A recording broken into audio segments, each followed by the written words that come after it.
안녕하세요. 이현우 작가입니다. 지금 부동산 시장에서는 이상한 일이 벌어지고 있습니다. 언론은 집값이 다시 오른다고 말하지만 실제로는 계약이 줄줄이 취소되고 있습니다. 왜 이런 일이 벌어질지 생각하면은 이유는 간단합니다. 돈이 없기 때문입니다. 이제는 금리도 높고 대출도 막혀 있습니다. 과거처럼 영끌해서 집을 살 여력이 없습니다. 계약은 했지만 돈을 낼 수가 없고 결국 계약을 취소할 수밖에 없는 상황이 벌어지고 있는 겁니다. 또 한 가지, 신고가 띄우기용 계약도 많습니다. 호가를 띄우기 위해 일단 비싼 가격으로 신고해 놓고 실제로는 계약을 취소하는 방법입니다. 이렇게 시장을 조작하니 겉으로는 집값이 오르는 것처럼 보이지만 거래가 거의 일어나지 않는 시장이 된 것입니다. 그래서 오늘은 호가만 높은 부동산 시장이 어떻게 붕괴되고 있는지 살펴보겠습니다. 지금 보시는 이 그래프는 서울 아파트 매매 계약 해지 비율 그래프입니다. 보시면은 시간이 지날수록 계약 해지 비율이 폭등하고 있습니다. 2025년 11월까지 서울에서 거래된 아파트 중 7.4%가 계약 취소되어서 2020년 이후 가장 높은 수치를 기록했습니다. 계약 해지가 너무 많아서 언론도 도저히 감출 수 없을 만큼의 상황이 된 것입니다. 물론 언론은 또다시 거짓말을 하고 있는데요. 집값이 오르니까 더 비싸게 팔려고 일부러 계약을 취소하고 있다. 이렇게 말도 안 되는 소리를 하고 있습니다. 영끌들이나 투기꾼들에게 심리적인 안정을 주기 위해서 하는 거짓말이라 생각이 드는데요. 정말 부동산이 폭등하고 있다면은 매수자가 계약을 절대 포기할 일은 없습니다. 그리고 집주인이 계약을 취소하면은 계약금의 2배를 물어내야 합니다. 하지만 요즘 계약금이 기본이 수억인데 2배를 물어낼 만큼 돈이 많지 않을 것입니다. 아무튼 언론의 변명이 궁색하다 못해 불쌍한 이유를 살펴보겠습니다. 지금 보시는 그래프는 2025년 서울 아파트 매매 계약 해제 건수를 월별로 분류한 그래프입니다. 특이한 점이 하나 보일 것입니다. 6월에 갑자기 거의 1,400건 가까운 계약이 해제됩니다. 그리고 7월부터는 서서히 줄어듭니다. 이유는 간단합니다. 바로 6월 말 이재명 정부의 첫 부동산 대책 6.27 대책이 발표됐기 때문입니다. 그 전에는 정부가 부동산을 살려보겠다고 대출을 풀자 허위 계약, 신고가 띄우기 등이 쏟아졌다는 겁니다. 언론의 말처럼 집주인들이 부동산 폭등을 기대해서 계약을 취소했다면은 절대 6.27 대책 이후 계약 해지가 폭증하지 않을 것입니다. 참고로 6월에 거래된 서울 아파트 매매 숫자는 12,000건 정도가 됩니다. 근데 취소가 거의 1,400건으로 약 12% 정도로 평균을 훨씬 뛰어넘었습니다. 그러니까 6.27 대책으로 부동산 허위 계약이 어려워졌다는 것이 올바른 해석일 것입니다.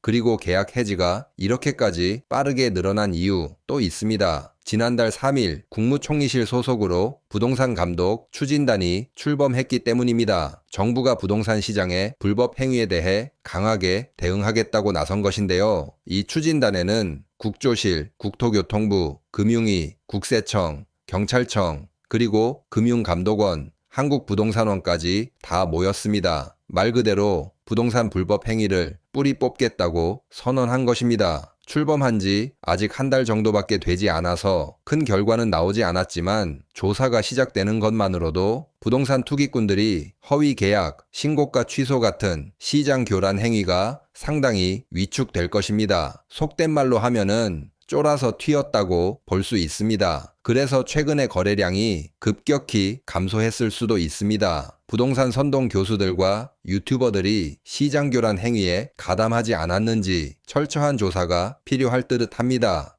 그리고 계약 취소도 있지만 아예 등기를 하지 않는 미등기도 상당히 많습니다. 지금 서울에서 2025년 1월부터 8월까지 거래된 계약들 중 아직도 등기가 되지 않은 건수가 무려 3,700건이나 넘습니다. 사실 8월까지 거래는 이미 완료가 되어야지 정상입니다. 이런 미등기가 많아지는 이유는 크게 2가지가 있습니다. 첫 번째는 정말 돈을 못 구해서 돈을 못 내고 있는 상황입니다. 대출 규제로 돈을 못 구하거나 기존의 주택이 팔리지 않는 등의 이유로 새로운 집으로 이사를 못 가고 있는 것입니다. 이런 미등기가 늘어난다는 것은 결국 부동산 시장이 얼어붙고 있다는 것을 의미합니다. 다음 매수자가 나타나지 않는 만큼 마음이 급해질 수밖에 없습니다. 급매가 많아지고 잘못하면 경매로 넘어가는 상황까지 발생할 수 있습니다. 그리고 더욱더 악의적인 형태의 미등기 거래도 존재합니다. 바로 신고가로 계약을 체결한 뒤 실제로는 등기를 하지 않고 계속 미등기 상태로 남겨두는 거래들입니다. 서울 기준으로 2025년 8월까지 미등기된 거래 중 절반 정도가 25억이 넘는 고가 아파트였습니다. 즉 고가 거래에서 미등기 비율이 유난히 높다는 겁니다. 지금 보시는 화면은 2025년 8월까지 미등기된 고가 거래 중 가장 비싼 5개 사례를 가지고 왔습니다. 모두 100억, 심지어 300억 가까이 되는 초고가 거래들이고 당연히 신고가 거래였지만 놀랍게도 미등기 상태로 있는 거래들입니다. 즉 언론에서 서울 초고가 아파트가 신고가를 경신했다고 홍보됐지만 정작 실거래는 등기조차 되지 않은 허위 거래일 가능성이 높습니다. 현금 부자들이 초고가 아파트를 매수하고 있다. 수백억대 아파트가 거래되었다고 언론에서 외치면서 마치 아파트가 1000억 갈 것처럼 외쳤지만은 결국은 미등기에 불과한 거래들이었습니다.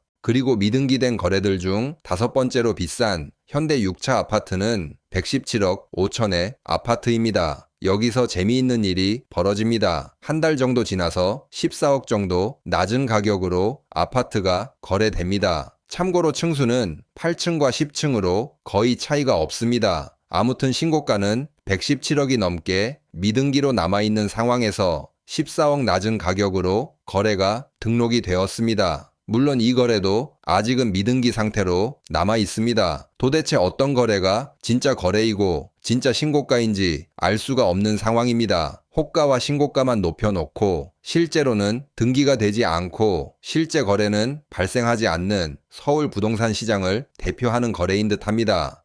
앞으로 서울 부동산 시장은 더욱 거래가 얼어붙고 2022년처럼 부동산 정상화 길을 걷게 될 것입니다. 그 이유는 지금 시장 금리가 계속 상승하고 있기 때문입니다. 지금 국채금리 3년물이 이미 3%를 돌파했습니다. 지난주에 2.9% 정도였는데 드디어 3%를 넘었습니다. 지난주에 작년 계엄 사태 이후로 한국은행에서 임시로 푼 돈이 다시 회수되고 있다고 말씀드렸습니다. 돈이 회수되면서 시장금리가 계속 상승할 것이라고도 했는데 결국 시장금리가 가볍게 3%를 돌파했습니다. 시장금리가 오르는 만큼 앞으로 주담대 금리가 계속 오를 수밖에 없기 때문에 영끌들은 엄청난 부담을 느끼게 될 것입니다. 참고로 영끌들은 금리 3.5%만 넘어도 무너질 것입니다. 2022년 부동산 정상화가 시작될 때 영끌들은 시장금리 3.5%가 넘어가고 4% 가까이 도달하자 와르르 무너졌습니다. 지금 이제 3%가 넘었습니다. 이제 0.5% 남았습니다. 지금 상승하는 속도를 본다면은 짧으면 3개월, 길면은 6개월 정도 뒤면은 시장금리는 3.5%를 돌파할 것입니다. 더욱이 지금 환율을 보면은 금리를 절대로 내릴 수 없습니다. 오히려 금리를 올려야 하기 때문에 금리 인하를 목이 빠지게 기다려온 영끌들과 투기꾼들에게는 금리가 인상이 되면은